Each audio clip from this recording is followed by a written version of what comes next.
Sholat adalah hal wajib tapi juga menjadi salah satu faktor dalam penimbangan amalan apakah orang-orang akan masuk neraka atau surga. Tahukah kamu? Sholat adalah hal pertama yang bakal dihisap atau ditimbang di hari akhir nanti, dan ternyata rajin melaksanakannya bukan jaminan.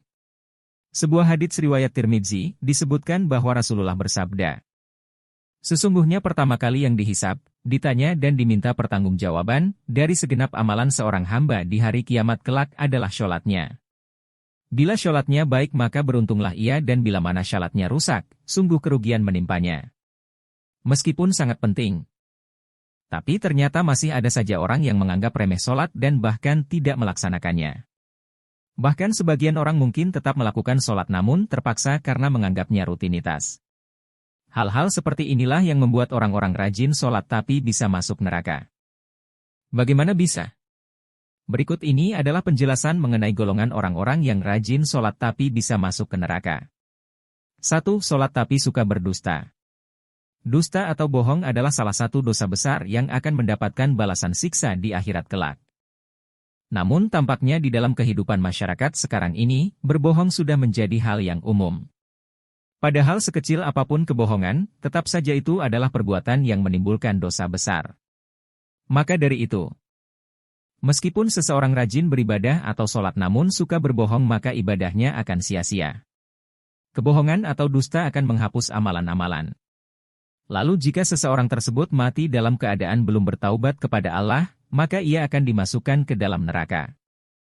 Di dalam Al-Quran Surat An-Nahl ayat 105, Allah Subhanahu wa Ta'ala berfirman, "Sesungguhnya yang mengada-adakan kebohongan, hanyalah orang-orang yang tidak beriman kepada ayat-ayat Allah, dan mereka itulah orang-orang pendusta." Mungkin kalian sudah tahu bahwa bohong adalah salah satu ciri dari orang munafik, maka dari itu disarankan untuk menjauhi tindakan dusta tersebut. 2. Sholat tapi minum minuman keras. Minuman keras adalah segala jenis minuman yang memabukkan. Sebagian orang muslim mungkin masih ada yang melakukannya. Nah, inilah salah satu yang merusak sholat. Rasulullah Shallallahu Alaihi Wasallam pernah berkata bahwa minuman keras adalah induk dari segala macam kejahatan. Maka dari itu, beliau melarang orang-orang untuk mendekati apalagi meminumnya.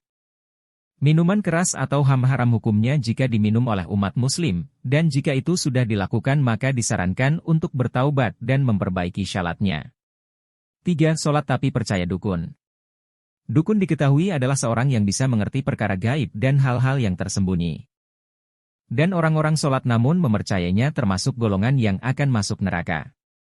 Hadits riwayat Imam Muslim pernah menjelaskan bahwa orang yang mempercayai dukun, syaratnya tidak akan diterima selama 40 hari. Percaya dengan dukun juga dikategorikan sebagai orang-orang yang berdosa besar, karena hanya Allah Subhanahu wa Ta'ala yang mengetahui segala sesuatu. Satu lagi, bahwa percaya pada dukun dan benda pusaka adalah tindakan musyrik. Karena dukun adalah orang yang bersekutu dengan setan. Hadits riwayat Abu Dawud, At-Tirmidzi dan Ibnu Majah menyebutkan bahwa Rasulullah bersabda, "Barang siapa yang mendatangi tukang ramal atau dukun kemudian ia membenarkan apa yang dikatakannya itu, maka sesungguhnya ia telah ingkar terhadap apa yang telah diturunkan kepada Nabi Muhammad." 4. Sholat tapi suka bergunjing.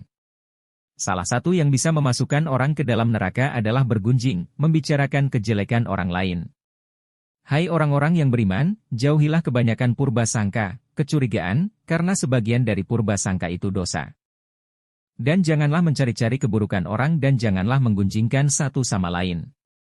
Adakah seorang di antara kamu yang suka memakan daging saudaranya yang sudah mati? Maka tentulah kamu merasa jijik kepadanya. Dan bertakwalah kepada Allah. Sesungguhnya Allah Maha Penerima Taubat lagi Maha Penyayang. Quran Surat Al-Hujurat ayat 12. 5. Sholat tapi mengabaikan anak yatim. Orang yang sholat tapi mengabaikan anak yatim adalah termasuk golongan orang yang mendustakan agama dan bisa masuk neraka. Dijelaskan pula dalam Al-Quran Surat Al-Maun bahwa orang yang sholat namun tidak menolong orang miskin, mengabaikan anak yatim, dan tidak mau menolong sesama adalah termasuk orang yang celaka. Itulah 5 golongan orang yang rajin sholat namun bisa masuk neraka. Namun ingatlah bahwa yang sholat saja bisa masuk neraka, bagaimana dengan yang tidak?